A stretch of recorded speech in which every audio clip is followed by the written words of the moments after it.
বিসমিল্লাহ। প্রথম প্রশ্ন, বাবার সম্পদ বোনেরা ভাইকে দান করে দিয়ে দিয়েছেন, 10 বছর পর আবার ফেরত চান, এখন করণীয় কি? বাবার সম্পদে বোনদের যে অধিকার আছে, বোনরা যদি ভাইকে বলে যে ভাই খুশি মনে এটা তোমাকে দিয়ে দিলাম, আমি এটা নেব না, তুমি ভোগ করো, আমারটা আমি পাইছি, তোমাকে দিয়ে দিলাম, যদি খুশি মনে দিয়ে দেন এবং ভাই যদি সেটা গ্রহণ করেন, অর্থাৎ সেটা যদি বুঝে নেন, ভাই যদি সেটা বুঝে নেন, তার দখলে নিয়ে নেন, তাহলে সেক্ষেত্রে অনেক বছর পর বোন যদি এসে বলে না আমি আগে যে দিছিলাম ওটা ফেরত চাই, এই চাওয়ার সুযোগ নাই।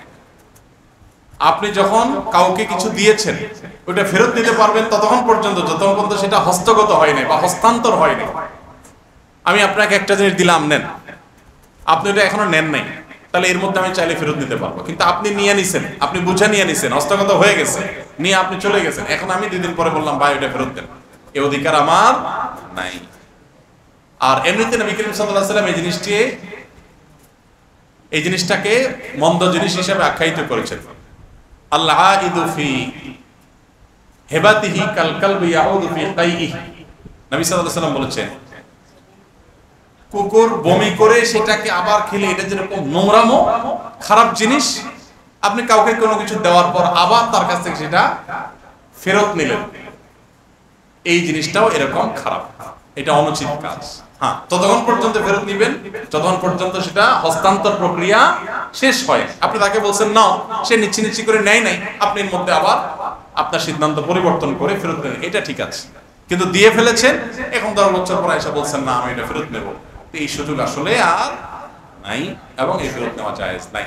তবে যেহেতু বিষয়টা ভাই বোনের ব্যাপার এবং বাবার সম্পদে অধিকারের ব্যাপার, এখানে একটু কথা আলাদা করে বলতে হবে। সেটা হলো অনেক বোন আছেন যে ভাইদের বিভিন্ন পরিকল্পনা এবং ফাঁদের মধ্যে পা দিয়ে ফেলে, একটা সিন ক্রিয়েট করে অনেক ভাইরা, তখন বাধ্য হয়ে নিরুপায় হয়ে বোনরা বলে ঠিক আছে ভাই যাও, থাক, আমার লাগবে না, মন থেকে বলে না। এখন কথাটা কেউ মন থেকে বলছে, কেউ মন থেকে বলে না, আপনি তো জানবেন না, কিন্তু আপনি তার বিষয়টা যে মন থেকে বলেছে এটা আপনি বিভিন্নভাবে এনশিওর করতে হবে। আপনার বোনটা নিজে গরিব, কিন্তু আপনি এমন একটা সিন ক্রিয়েট করেছেন, এমন একটা পরিবেশ তৈরি করেছেন, বেচারি আর চাওয়ার মতো অবস্থা নাই, তাহলে বুঝতে হবে এখানে মন থেকে সে দেয় নাই। আমাদের গ্রামে গঞ্জে অনেক জায়গায় এটা এখনো হয় যে বাবা মারা গেছেন, সম্পদ ভাগ হবে, তো ভাইরা বোনদেরকে দাওয়াত দিচ্ছেন, দাওয়াত দিয়ে এনে বিরাট করে খাওয়ান দাওয়ান অ্যারেঞ্জ করছে, বিরাট করে খাবার দাবারের ব্যবস্থা করেছে, বোনদের জন্য শাড়ি কাপড় নতুন নতুন কিনছে, বাগিনা বাগিনের জন্য হাদিয়া তোফা কিনছে, কিনে ধুমধামে খাওয়ায়া হাদিয়া তোফা বুঝাই দিয়া এবার বলতেছে বোন বাবা তো চলে গেছে, এখন বাবার জন্য টুকটাক খরচ খরচা যা করার লাগে তো আমি তো করলাম, এখন সহায় সম্পদ এগুলো তোমাদের ভাগ আছে, তোমরা চাইলে নিতে পারো, এখন কি করবা দেখো। আবার শুনছি যে বাবার বাড়ি হক নিলে মেয়েদের নাকি সয় না, একটা ফতোয়া দিয়ে দিল মাঝখান দিয়ে। এবার বোন কি বলবে বলেন? সাধারণত গ্রামের লাজুক অনেক মেয়েরাই আছে যারা বলবে ভাই থাক, লাগবে না, সম্পদ তোমারটা তোমার কাছে থাকো, আল্লাহ তোমারে বার করে দেখ, আমার জন্য দোয়া করিও ভাই, তুমি সম্পদটা রাখো, আমার দোয়াটা দিও। বেচারি মনে কষ্ট বুকে চাপা দিয়া ভাইয়ের এই নাটক, অভিনয়, ষড়যন্ত্র দখল করার এই পায়তারা, এই ফাঁদে পা দিয়া বোনরা অনেক সময় মনে না চাইলেও বলে ঠিক আছে ভাই আমার দাবি দাওয়া নাই। এইভাবে যদি লিখে নিয়ে নেয়, নাটক করে আদায় করে নেয়, তো মনে রাখবেন আল্লাহ তাআলার কাছে কিয়ামতের ময়দানে ঠিক এই সম্পদের জন্য পাই পাই করে নিজের আমলনামা থেকে সওয়াব দিতে হবে বা তার গুনাহের ভাগ নিয়ে জাহান্নামে যাওয়া লাগবে। কথা কি বুঝতে পারছেন ভাই? কাউকে কোন লজ্জার মধ্যে ফেলে দিয়ে কোন সিন ক্রিয়েট করে কারো কাছ থেকে কিছু আদায় করলেন, এটা কি হবে না? জায়েজ। নবী করিম সাল্লাল্লাহু আলাইহি ওয়াসাল্লাম বলেছেন লা ইয়াহিল্লু মালু ইমরিইন মুসলিমিন ইল্লা বিতিবি নাফসি, কোন মুসলমানের সম্পদ তার মনের সন্তুষ্টি ছাড়া ভোগ করা কি নাই? জায়েজ নাই। অতএব এটা মাথায় রাখবেন। তবে বোন যদি খুশি মনে দিয়ে দিচ্ছেন, কোনো চাপাচাপি ছিল না, বরং সে সেদেই দিয়ে দিছে, ওরা হতে পারে অনেক বোন আছেন তাদের অনেক আছে, তাদের আর কোনো দায় দাবি নাই, দিয়ে দিছে, কোন পরিবেশ ছাড়াই দিয়ে দিছে, যদি দিয়ে দিয়ে থাকে, এমনকি লিখে দেয় নাই, মুখে দিয়ে দিয়েছে, সাক্ষী আছে, সে স্বীকারও করে, তাহলে শরীয়ত দৃষ্টিকোণ থেকে সেটাও দেওয়া হিসাবে বিবেচিত হবে। আর লিখে দিলে তো বলারই অপেক্ষা রাখে না।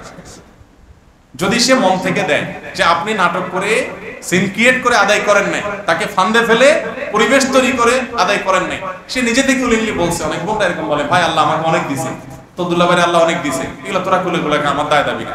এখন দেখলো যে আরে জিনিসপত্রের দাম বেড়ে, জমি জমার দাম বেড়ে অনেক হয়ে গেছে, এখন দরজোর বলে না ভাই আমি তখন দিয়ে দিছিলাম, এখন তো নেব। এটা আসলে আর করা যাবে। এই জন্য বুঝে শুনে দিতে হবে। আমাদের দেশে মেয়েরা অনেক সহজ সরল, তারা দুই জায়গায় বেশি ধোঁকা খায়। একটা হলো বাসর রাতে জামাইয়ের কাছে পাম্পটে দিয়ে বলে, আরে কি মরে চিন্তা করো, আমি ইটালি চলে যেতেছি আর 4 মাস পর, কত টাকা আসবে সব তো তোমার। তখন বউ বলে, আরে কি বলেন এগুলা, এসব মোটর লাগবে না আমার, মাফ মাফ লাগবে না। এই বেচারে দিল আর কি মাফটা করে। আরেকটা হলো এই বাবার সম্পর্ক। অবশ্য এখন সময় অনেকটা পরিবর্তন হয়েছে, এখন মেয়েরাও নিজেদের অধিকার গলায় পড়া দিয়ে আদায় করা শিখছে। তো যাই হোক, ভাইয়েরা যারা আছেন তারা বোনদের অধিকার উপরে সতর্ক থাকবেন। জুমার দিনে মসজিদে প্রবেশ করে 2 রাকাত সালাত পড়বো নাকি কবলা জুমার জন্য বসে থাকবো? জুমার দিনে বলে কোনো কথা নয়, যেই কোনো দিন যেই কোনো সময় বসে না। জুমার দিনে বলে কোনো কথা নয়, যেই কোনো দিন যেই কোনো সময় আপনি মসজিদে প্রবেশ করবেন, 2 রাকাত নামাজ পড়ে তারপরে বসবেন বা অন্য কোনো কাজ করবেন। কারণ নবী করিম সাল্লাল্লাহু আলাইহি ওয়াসাল্লাম বলেছেন, ইদা দাখালা আহাদুকুমুল মাসজিদা, তোমাদের কেউ যদি মসজিদে প্রবেশ করে, ফালা ইয়াজলিস আও ফালা ইয়াকউদ হাত্তা ইয়ারকা রাকাতাইন, সেই জন্য 2 রাকাত নামাজ পড়া ছাড়া মসজিদে না বসে। তাহলে মসজিদে গিয়ে আপনি যখন বসবেন তার আগে আপনাকে 2 রাকাত নামাজ পড়া উচিত। এটা কি জুমার দিনের জন্য? আমরা মানে মসজিদে দুপুরুল মসজিদ শুধু জুমার দিন পড়ি, এটা জুমার দিন শুধু না, এটা সারা জীবনের জন্য কি প্রযোজ্য হবে। এটা মসজিদের সম্মান। তাহিয়াতুল মসজিদ মানে হলো মসজিদের মর্যাদা, যে আল্লাহর ঘরে আসছি 2 রাকাত সিজদা দিয়ে 2 রাকাত নামাজ পড়ে তারপর আমি বসব। মনে থাকবে তো ইনশাআল্লাহ? এই আমলটা বিদায় হয়ে গেছে আমাদের সমাজ থেকে, নাই। আমি একজন ব্যবসায়ী, ব্যবসার জন্য ইন্ডিয়ান হিন্দু ধর্মের লোকদের সাথে ব্যবসা করতে হয়, এমনকি আমার একজন পার্টনারও হিন্দু ধর্মের লোকজনের সাথে ব্যবসা কি হালাল হবে? দেখুন, শুধু ব্যবসা নয়, জাগতিক যত কাজ কাম আছে, আপনি একজনকে কর্মী হিসাবে নিয়োগ দিলেন অথবা কারোর অধীনে কাজ করলেন, অন্য ধর্মাবলম্বীদের সাথে এই জাতীয় দুনিয়াবি পার্থিব লেনদেনগুলো করাতে কোনো অসুবিধা। নবী করিম সাল্লাল্লাহু আলাইহি সাল্লাম অনেক অন্য ধর্মাবলম্বীদের কাছ থেকে লোন নিয়েছেন, তাদের কাউকে লোন দিয়েছেন, তাদের কাউকে দাওয়াত করে খাইয়েছেন। আবার এক ইহুদি নবী সাল্লাল্লাহু আলাইহি ওয়াসাল্লামকে দাওয়াত দিয়েছেন, তার বাসায় গিয়ে দাওয়াত খেয়েছেন। অন্য ধর্মাবলম্বীদের সাথে সামাজিক ওঠাবসাগুলো করতে ইসলাম আমাদেরকে নিষেধ করে না, বরং আল্লাহ বলেছেন, লা ইয়ানহাকুমুল্লাহু আনিল লাযিনা লাম ইউকাতিলুকুম ফিদ-দীন ওয়া লাম ইখরিজুকুম মিন দিয়ারিকুম আন তাবাররুহুম ওয়া তুকসিতু ইলাইহিম ইন্নাল্লাহা ইউহিব্বুল মুকসিতিন।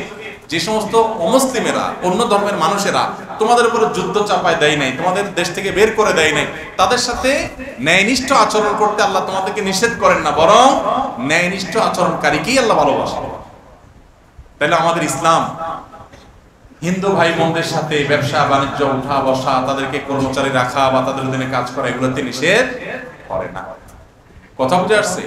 নিষেধের জায়গাটা হলো তার আদর্শটা ধারণ করতে, যে তার সাথে আমার ইমানের যে ব্যাপার, সেই ব্যাপারটাতে পার্থক্য আছে। তিনি যে বিশ্বাস করেন আমি সেটা করি না, অতএব আমার বিশ্বাসটা ভেরি ক্লিয়ার হতে হবে, এখানে কোনো কম্প্রোমাইজ করা যাবে না।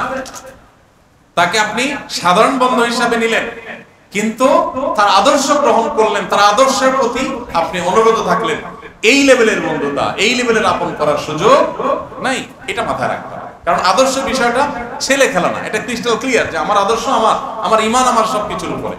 কিন্তু মানুষ হিসাবে তিনি অবশ্যই আমার পার্টনার হতে পারেন, আমার ব্যবসার অংশীদার হতে পারেন, কোনো অসুবিধা নেই। বরং একজন মুসলমান হিসাবে এই সুযোগ আমি ইসলামের সৌন্দর্য তাকে দেখাবো, আমার আচরণ, আমার কাজ কারবার দেখে সে ইসলামের সৌন্দর্য দেখবে। অতএব তাদের সাথে এরকম কেনাবেচা করাতে অসুবিধা নেই।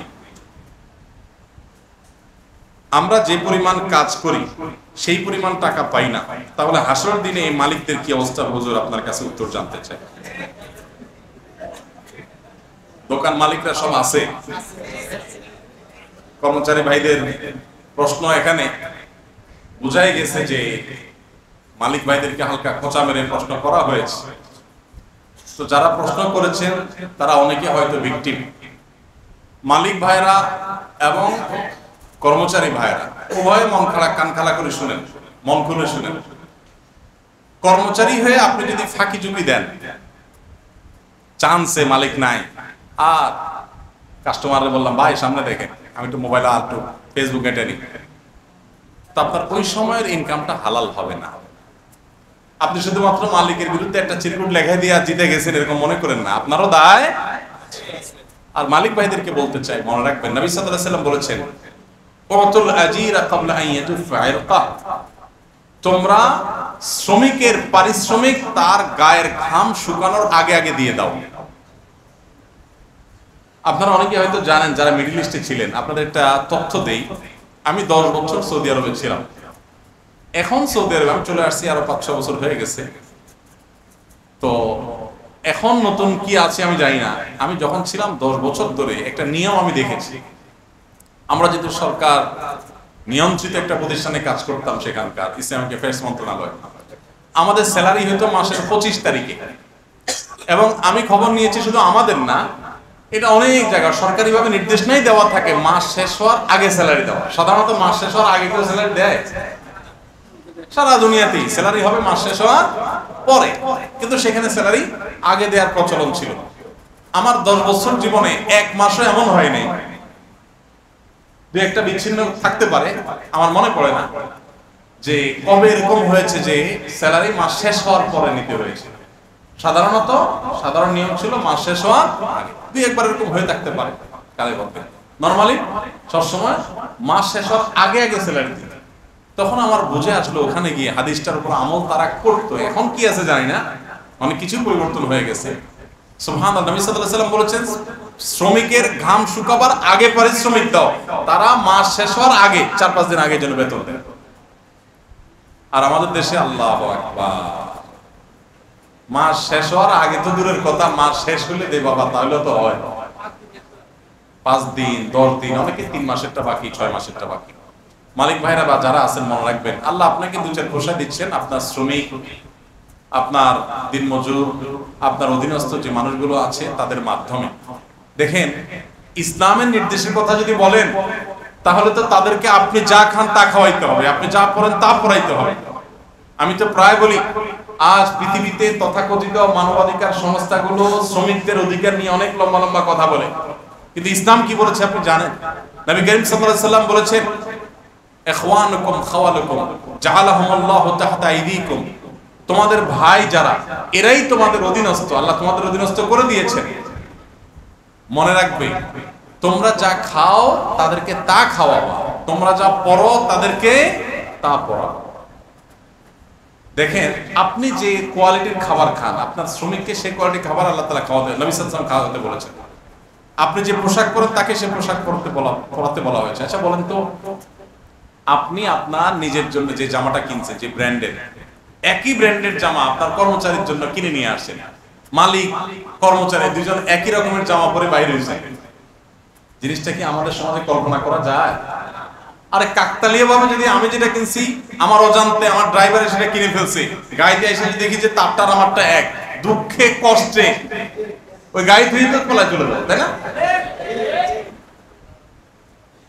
আমরা আবার লম্বা লম্বা কথা বলি মানবাধিকার নিয়ে। আরে মানবাধিকারের সবক যে নবী সাল্লাল্লাহু আলাইহি ওয়াসাল্লাম দিয়েছেন, উনি কাজের লোককে সাথে বসে এক প্লেটে খানা খাইতেন, একই কোয়ালিটির খাবার খাওয়াইতেন। একই কোয়ালিটির খাবার তো দূরের কথা, তার যে পারিশ্রমিকটা আছে সেটাও যদি গড়িমসি করেন, মনে রাখবেন কিয়ামতের ময়দানে এই শ্রমিকের কাছে 2 হাত ধর্ণা দিয়ে দাঁড়িয়ে থাকবেন। মসজিদ মাদ্রাসা বানিয়ে হজ করে ওমরা করে কুলাবেন আল্লাহর কসম, ওই শ্রমিকের হক যে নষ্ট করেছেন, কিয়ামতের ময়দানে তার কাছে দোজানো হয়ে এরকম হাত করজোড় করে দাঁড়িয়ে থাকতে হবে, ভাই তুমি মাফ না করলে তো আজকে আল্লাহ আমাকে মাফ করবেন। এই জন্য সেদিন আসার আগে আল্লাহর রাস্তে এই বিষয়গুলোকে চুকিয়ে ফেলেন। কোনোদিন কারোর 1 টাকা, কোন শ্রমিকের, কোন মানুষের 1 টাকা অন্যায় ভাবে রাখবেন না ভাই। আল্লাহর সামনে দাঁড়াতে হবে। আল্লাহ আমাদের সবাইকে আমলের তৌফিক দান করুন। মালিক ভাইরা শ্রমিকদের অধিকার দিবেন তো ঠিকমতো ইনশাআল্লাহ? আর শ্রমিক ভাইরা ঠিকমতো ফাঁকি ঝুঁকি করবেন তো? ফাঁকি ঝুঁকি দিবেন? আল্লাহ আমাদের সবাইকে আল্লাহকে ভয় করে চলার তৌফিক দান। শেয়ার মার্কেটে ব্যবসা কি হালাল নাকি হারাম? শেয়ার মার্কেটের ব্যবসা এটা মৌলিকভাবে হালাল হবে যেই কোম্পানির শেয়ার কেনা বেচা করবেন সেই কোম্পানির ব্যবসা যদি হালাল হয়, সেই কোম্পানির কোর পলিসিতে অথবা ব্যবসার আইটেমে যদি হারাম কিছু না থাকে, ধরা যাক একটা কোম্পানি কলম উৎপাদন করে, ওই কোম্পানির শেয়ার কিনলেন, তারা খারাপ কিছু করে না, নিজের টাকায় হালাল টাকা ইনভেস্ট করে শেয়ারদের টাকা নিয়ে তারা ব্যবসা করেছে, সেই ব্যবসার শেয়ার আপনি কিনেছেন, তো এটা প্রোডাক্টটা হালাল, ব্যবসার পলিসিতে হারাম কিছু নাই, সেই শেয়ার কিনতে অসুবিধা নাই, বিক্রি করতেও অসুবিধা নাই, এই শেয়ার কেনা বেচা করলেন, প্রফিট করলেন, অসুবিধা নেই। কিন্তু একটা কোম্পানি হারাম কাজ করে, তার পুরো মূলধনটা সুদের উপরে, অথবা মূলধনের মধ্যে সুদ আছে, সে হারাম কাজ কারবার করে, হারাম জিনিস প্রোডাকশন করে, তার শেয়ার কিনছেন আপনি, সিগারেট কোম্পানির শেয়ার কিনছেন, তাহলে সেটা কি হবে? হারাম হবে। আর আমাদের এটা সাধারণ অবস্থার জন্য প্রযোজ্য। আমাদের দেশে শেয়ার বাজারের যে অবস্থা, এটা তো অনেকটা জুয়া খেলার মতো, তো এইটার জন্য সেই বিধান প্রযোজ্য হবে না। যেখানে আসলেই শেয়ার বাজারের মতো সাধারণ প্রক্রিয়ার মধ্য দিয়ে চলে, তখন সেক্ষেত্রে এই কথা প্রযোজ্য হবে। কাউকে গালি দেওয়া যাবে কি না, আর গালি দিলে কি বড় কোনো গুনাহ হবে, ইসলাম কি বলে? এই লোকটা মনে গালি দিতে চাচ্ছে কাউকে, প্রশ্নের দাঁত দেখে বোঝা যাচ্ছে একটু অনুমতি চাচ্ছে, ভাই একটু দেওয়া যাবে কিনা বলেন ভাই। হয়তো জিদ আছে, হয়তো দুঃখ আছে কারোর প্রতি। না ভাই, কাউকে গালি দেওয়া জায়েজ নাই। নবী করিম সাল্লাল্লাহু আলাইহি ওয়াসাল্লাম বলেছেন, ইমানদার কখনো গালিবাজ, ইমানদার কখনো অভিসম্পাদকারী, মুখ খারাপকারী, নিচু খারাপ কথা উক্তিকারী, এটা কখনো ইমানদার হতে পারে না। নবী করিম সাল্লাল্লাহু আলাইহি ওয়াসাল্লাম তিনি কখনো নিচু তুচ্ছ এরকম কোনো কথা মুখ দিয়ে বের করতেন না। জেদের বশবর্তী হয়ে ঘরের লোকজনকে, অধীনস্থ লোকজনকে, বাহিরে ভেতরে যদি কেউ গালমন্দ করে, তাহলে সে ফাসিক, সিবাবুল মুমিনি ফুসুক ওয়া কিতালুহু কুফর।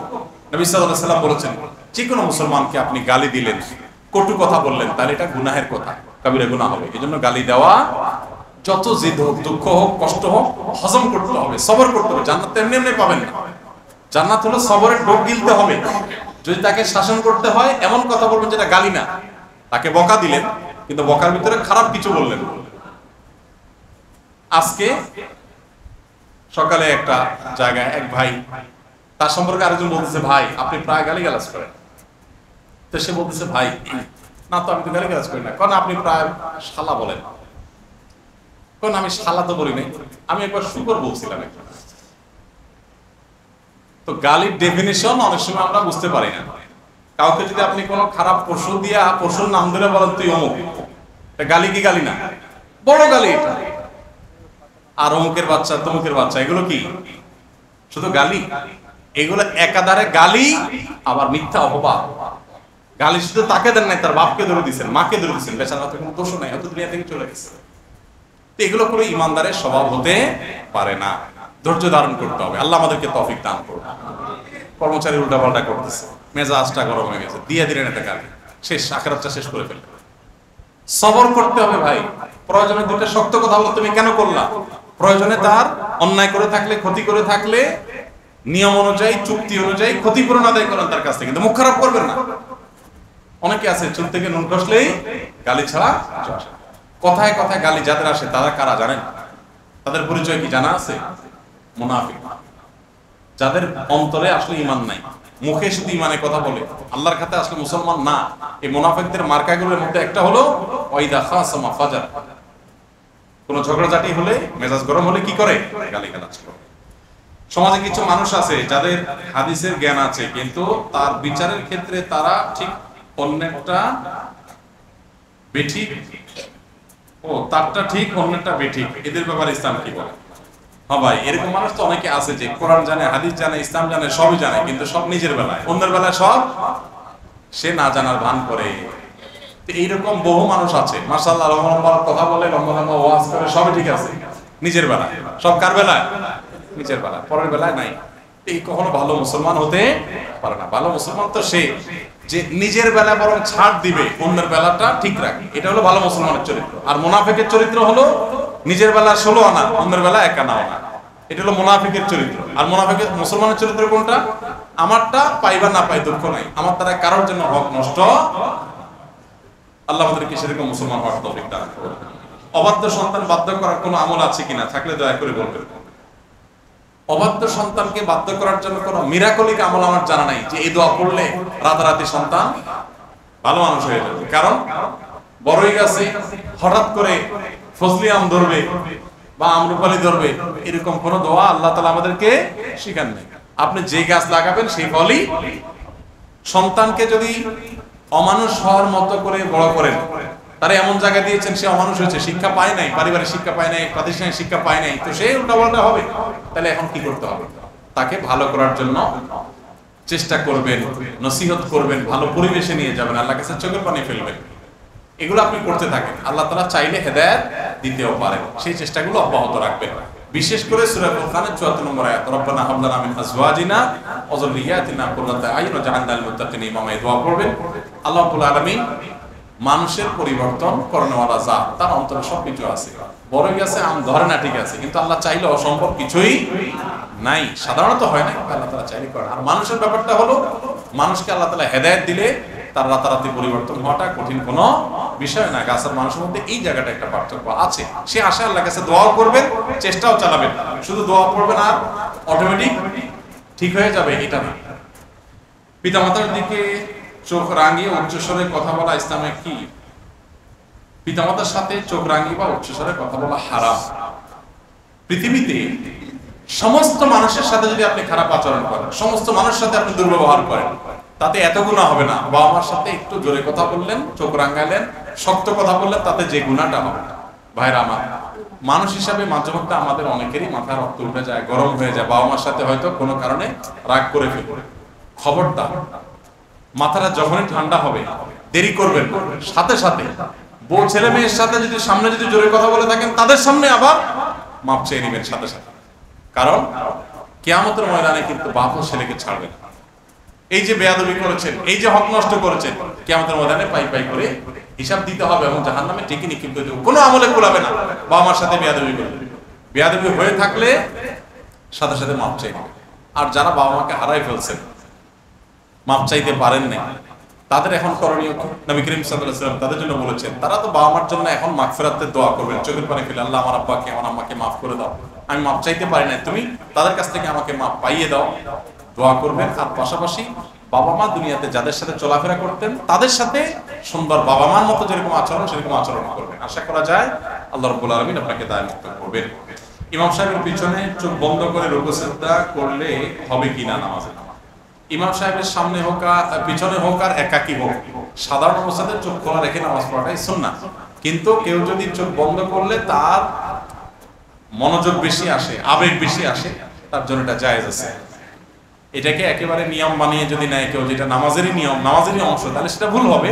বাট তার এটা করলে তার মনোযোগ হয়, এই জন্য তিনি এটা করেন মাঝে মধ্যে, অসুবিধা নেই, তাতে কোনো অসুবিধা নাই, এটা করা জায়েজ হবে। আমি বিয়ে করতে চাই, কিন্তু আমার বাসা থেকে বলে পরে ইনকাম বেশি হয়ে নেই, তারপরে বিয়ে করব। এটা আমাদের অভিভাবকদের একটা ত্রুটি। আমাদের অভিভাবকদের, অনেক অভিভাবক মনে করেন যে অডেল টাকা পয়সা না হলে বিয়ে করা উচিত না, মনে করে যে নিজের পায়ে দাঁড়ানো, অর্থাৎ অনেক টাকা পয়সা হলে তারপর বিয়ে করতে হবে। দেখুন, আমি প্রায় সময় বলি, স্ত্রীর মহরের টাকা আর ডাল ভাত জোগাড় করার ব্যবস্থা হলে তাকে বাবা মার বিয়ে দেওয়ার জন্য, তাদের বিয়ে উপযুক্ত হয়ে গেলে বাবা মার বিয়ে দেওয়া তাদের কর্তব্যের মধ্যে পড়ে। সন্তান মহর টাকা কোনো মতো জোগাড় করতে পারছে আর স্ত্রী ডাল ভাতটা জোগাড় করার ব্যবস্থা করে ফেলছে, মাসিক ইনকাম করে, আয় করে, যদি এতটুকু ব্যবস্থা করে, তখন বাবা মার উপরে কর্তব্য হয় সন্তান বিয়ের উপযুক্ত হলে তাকে অবিলম্বে বিয়ে দেওয়ার উদ্যোগ নেওয়া। যদি তারা না করে, এই কাজটা যদি না করে, তাহলে আল্লাহর কাছে তারা অপরাধী হবে এবং গুনাহগার হবে। বিশেষ করে সন্তান যত গুনাহের কাজ করবে, এই সবগুলোর গুনাহের ভাগ সন্তান তো পাবে, বাপ মাও পাবে। এই জন্য সময় থাকতে সন্তানকে বিয়ে শাদী দিয়ে দিবেন, বিলম্ব করবেন না। বাবা মা যারা আছেন তারা অজুহাত দিবেন অনেক টাকা পয়সা হয়ে নাকি, এগুলো জায়েজ নেই। অল্প বয়সে মাজারের প্রতি আসক্ত হওয়া ব্যক্তির শেষ পরিণতি কি হতে পারে? মাজারের প্রতি, মাজারে আমরা, কবরে আমরা যাব কবর জিয়ারত করার জন্য। কবর জিয়ারতের জায়গাটাকে বলা হয় মাজার, জিয়ারতের জায়গাকে বলা হয় মাজার। শব্দের অর্থের মধ্যেই আছে যে সেখানে আমরা কবর হিসাবে জিয়ারত করতে যাব, ওখান থেকে কিছু পাওয়ার জন্য আমরা যাব না। ওটার মধ্যে আকর্ষণের কিছু নেই। কবরে যারা শায়িত থাকেন তারা কারোর কোনো উপকার বা ক্ষতি করতে পারেন না। আমরা তাদের কবরের পাশে দাঁড়িয়ে তাদেরকে সালাম পেশ করবো, দোয়া করবো। উপকার বা ক্ষতি এটা দুনিয়াতে কেউ কারোরটা করতে পারে না, মরার পথে আরো প্রশ্নই ওঠে না। এই জন্য ভাই সেখানে কিছু পাওয়ার আশায় জিনিসটা গুনাহ হবে, এবং সে আশায় যদি কারোর সেদিকে টান থাকে তাহলে তার এই সম্পর্কে কোরআন হাদিসের বক্তব্যগুলো পাঠ করতে হবে এবং শিরক থেকে বের হয়ে আসার চেষ্টা করতে হবে, এবং সেখানে কোনো প্রকার শিরকি কাজ করলে ঈমান হারা হবে। ভুলে যদি ছোটবেলায় কেউ করে থাকে, বড় হওয়ার পরে তিনি তওবা করলে আল্লাহ তাআলা অবশ্যই মাফ করবেন। মুসলমানদের মধ্যে অনেকে আছে আমল নিয়ে ব্যস্ত, কিন্তু ইসলামী রাষ্ট্র গঠনে তাদের কোনো চিন্তা ভাবনা নেই। কোন মুসলমান যদি ইসলামী রাষ্ট্র না চায়, কোন মুসলমান যদি আল্লাহর আইন বিধান দ্বারা নিজের শাসিত হইতে না চায়, যদি বলে যে না আমি এটা চাই না, তাহলে সে মুসলমানই না। যদি কেউ বলে না আমি আল্লাহর বিধিবিধান, আল্লাহর আইন, আল্লাহর নির্দেশ নিষেধ এগুলো দ্বারা আমি নিজে শাসিত হতে চাই না, এগুলো আমি চাই না, যদি এরকম বলে কেউ, তাহলে সে মুসলমান থাকতেই পারে না। এটা হওয়ার কোনো সুযোগই নাই। আমি আল্লাহকে রবিশা মানে নামাজ পড়বো, কিন্তু আল্লাহর আদেশের সব আমি মানতে রাজি না, সব কথা মানতে রাজি না। একটা হলো আমি মানতে পারতেছি না, এটা এক জিনিস, আর একটা হলো মানতে চাই না, আমি ভালো লাগে না, আমি এটা চাই না। এই চাই না যদি কেউ বলে, তার ইমানই থাকার কোনো সুযোগ নাই। এটা ভয়ঙ্কর বিষয়। একটি শ্রমিকের ন্যায্য মূল্য না দিলে তার পরিণতি কি? একটু আগে বললাম শ্রমিকের ন্যায্য মূল্য না দিলে কি হবে। ব্যবসা করার জন্য কিছু টাকা লাগবে, এখন কেউ সুদের উপরে, এখন কি সুদের উপর টাকা নেওয়া যাবে? কেউ তো এমনি টাকা দিবে না, এখন করণীয় কি? খুব দুঃখজনক বিষয় যে আমাদের কেউ কাউকে আমরা লোন দেই না। লোন দেই না কেন, সেটা আরেক দুঃখজনক কথা। লোন যদি দেই তো ওই বেটার পিছনে হাঁটতে হাঁটতে জুদা হয় হয়ে যায়। অনেকের ভালো উদ্দেশ্য যে চাই একটা মানুষকে উপকার করি, কিন্তু বেটা লোন একবার নিতে পারলে আর দোকান থেকে বাকি নিয়ে ওই দোকানের সামনে আর হাঁটে না, আরেক দোকান থেকে নগদ কিনা খায়। এই চরিত্র আমাদের থাকার কারণে অনেকে লোন দিতে চাইলেও দিতে পারে না। এই জন্য শরীয়ত বন্ধকের সিস্টেম রেখেছে। প্রয়োজনে কাউকে লোন দিলে কিছু বন্ধক রাখেন, ভালো সাজার দরকার নেই। না না আপনি তো দিয়ে দিবেন, ঠিক আছে, দরকার নেই। যদি সন্দেহ হয় বন্ধক রাখেন, সে যদি লোন দিতে গড়িমসি করে এটা বিক্রি করে আপনার টাকা আদায় করে বাকিটা তাকে থাকলে ফেরত দিবেন, বাস শেষ। এইভাবে হলেও লোন দেওয়ার প্রচলন করবেন। কোন কোন ক্ষেত্রে দানের চাইতে লোন দিলে বেশি সওয়াব হয়, এটা জানেন আপনারা? দান করলে তার চাইতে লোন দিলে বেশি সওয়াব হয়। এখন প্রশ্ন আসতে পারে, দান মানে তো একসাথে দিয়ে দিলাম, আর লোন মানে তো দিলাম আবার নেব।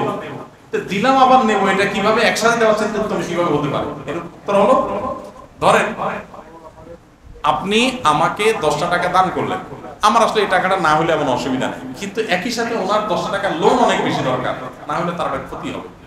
তাহলে আমাকে 10 টাকা একসাথে দান করে দেওয়ার চাইতে তাকে ওই টাইমে লোন দেওয়াটা বেশি সওয়াব। কথা কি বুঝতে পারছেন? এই জন্য ভাই আমরা মানুষ টাকা দিতে চায় না, লোনের টাকা গড়িমসি করে, এই অজুহাতে লোন দেওয়া থেকে বিরত থাকবো না। চেষ্টা করব লোন দেব, প্রয়োজন হয় যে লোনের এগেইনস্টে আপনি বন্ধক রাখবেন। হ্যাঁ, আপনি আপনার সিকিউরিটি রেখে লোন দিবেন, কিন্তু লোন দেওয়ার অভ্যাস করবেন। এটা সুন্নাত ভাই। আমরা সুন্নাহ ফাউন্ডেশন থেকে আলহামদুলিল্লাহ নানা সেবামূলক কাজ করি, কিন্তু লোনটা মানুষকে দিতে পারি না। তবে আমরা চিন্তা করতেছি যে ইসলামী শরিয়ার আলোকে মাইক্রো ফাইন্যান্স কিভাবে করা যায়, কিভাবে গরিব, দুস্থ, অসহায়, গ্রামে গঞ্জে শহরের বিভিন্ন মানুষকে লোন দিয়ে তাদেরকে নিজের পায়ে নিজে দাঁড়ানোর জন্য, ক্ষুদ্র ব্যবসা করার জন্য, বিভিন্ন কাজ করার জন্য কিভাবে হেল্প করা যায়, আমরা সেই প্ল্যানে আছি। দোয়া করেন যদি আমরা পলিসি ঠিক করতে পারি, সব প্রক্রিয়া শেষ করতে পারি, ইনশাআল্লাহ আমরা সেই প্রক্রিয়া যাব।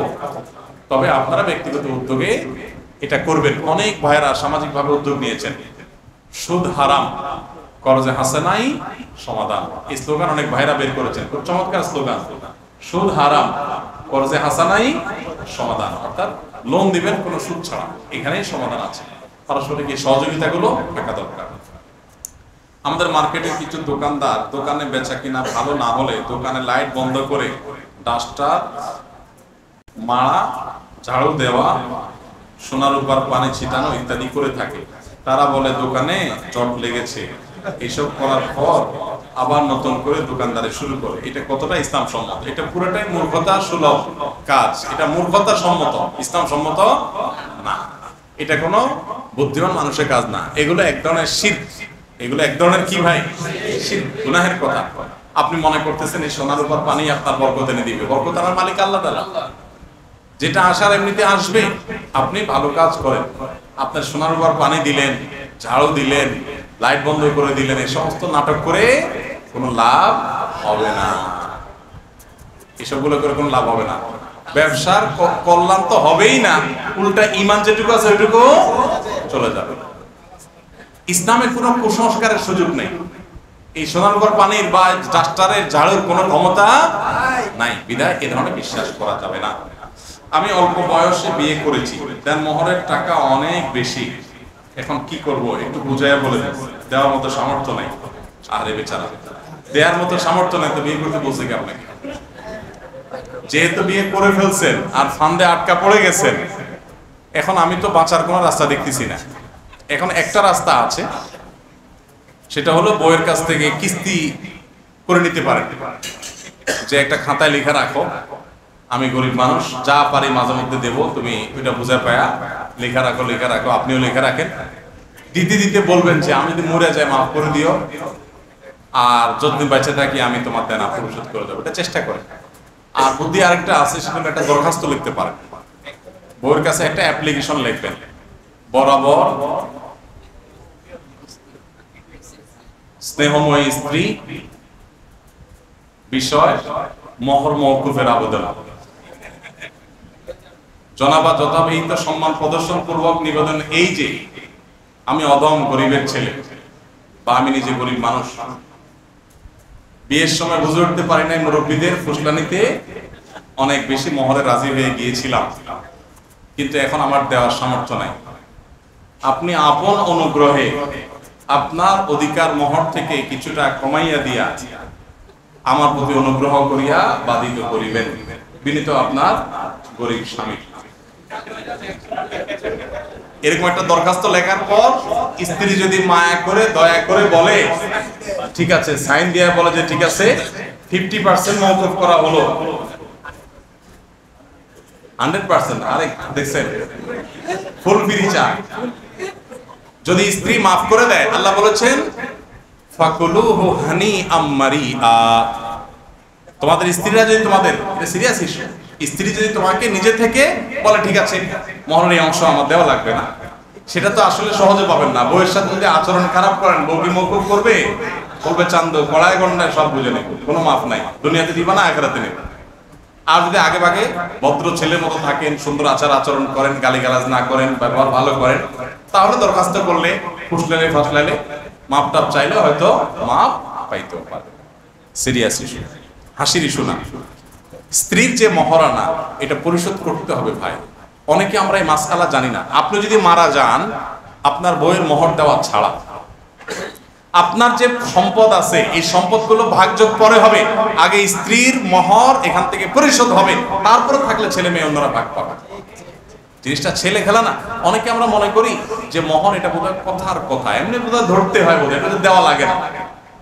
এটা সিরিয়াস, এটা পাওনা, একটা দেনা স্ত্রীর কাছে আপনার দিতে হবে।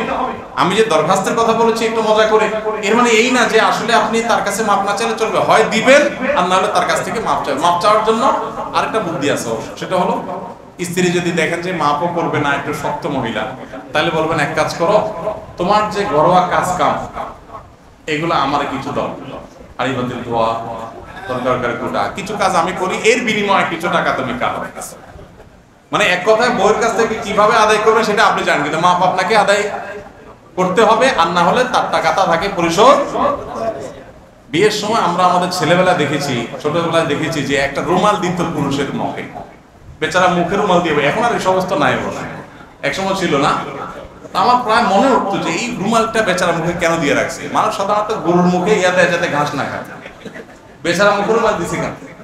তো পরে আমার কাছে মনে হলো যাতে কোনো কথা না বলে, কারণ অনেক বিয়ে আগের সময় ভেঙে যেত, জামাই কথা বললে বলে বেয়াদব ছেলে, বিয়েই ভেঙে যেত। এরকম অনেক বিয়ে দেখেছি আমরা যে বিয়ে ভেঙে গেছে। তো যাই হোক, এই যে ব্যাপারটা, ছেলেকে কোনো কথা বলতে দেয় না। আমার বিয়ের সময় যখন মহর ধার্য হবে, আমার মামা শ্বশুর ছিলেন, আল্লাহ ওনাকে দুনিয়া থেকে নিয়ে গেছেন, আমার আব্বাজান ছিলেন, আল্লাহ ওনাকেও নিয়ে গেছেন, আল্লাহ তাদের উভয়কে মাগফিরাত নসিব করুন। তো তারা বার্গেনিং করতেছিলেন মহরের ফিগার নিয়ে, মুরব্বীরা। তো আমি বিনয়ের সাথে ফ্লোর নিয়ে বললাম যে আমি তো মহর আসলে এত পারবো, এর বেশি না, আমি সামান্য কয়টা টাকা বেতন পাই, তাহলে মহর তো আমি কতজন, 35,000 বোধ না কতজন ছিল, বললাম যে আমি এর বেশি পারবো না। তো তারা, আমার মামা শ্বশুর বলতেছিল না এটা কি হয় নাই, কারণ দেখেন মোহরটা আমার দেওয়া লাগবে, তা আপনার ইস্যু না, আপনি দেওয়া লাগবে না। আপনি জোর করে চাপা দিলে তো হবে না, আমি এর বেশি পারবো না। তো এখন পরে আলহামদুলিল্লাহ আমার কথা অনুযায়ী হয়েছে। এখন অনেক মুরব্বীরা আছে এখানে, ছেলে কথা বলতে বলবো বেয়াদব, এখানে শুধু বেয়াদবির ইস্যু নেই, শুধু বাবা আমার দেওয়া লাগবে এটা, আপনি আমাকে বাধাই দিলে তো হবে না।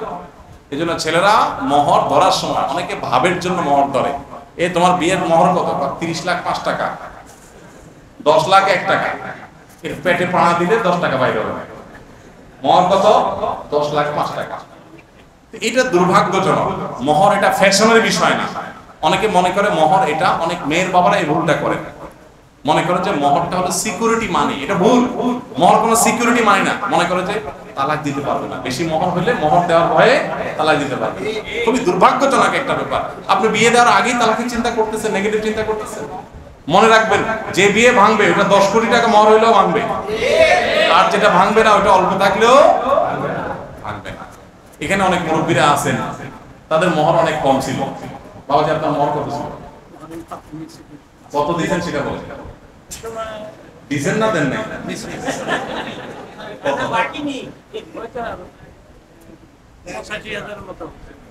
কি বলেন না, 8500 টাকা মনে হয়, 8500 মনে হয়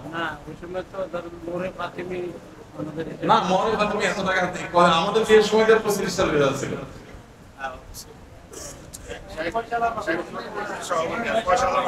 পয়সালা মানা না, আপনি এত কম দেওয়া কি করেন? আপনি চাচ্ছিলেন আরো বেশি দেওয়া, এটা তো সামর্থ্য বেশি থাকলে বেশি দিবেন, সমস্যা। আচ্ছা এখন দিয়ে দিয়ে অনেকেই আছেন, অনেক মুরব্বীরা আছেন যে 5 টাকা 10 টাকা 20 টাকা সে আমলে মোহর ছিল, তাদের বিয়ে কি সব ভেঙে গেছে?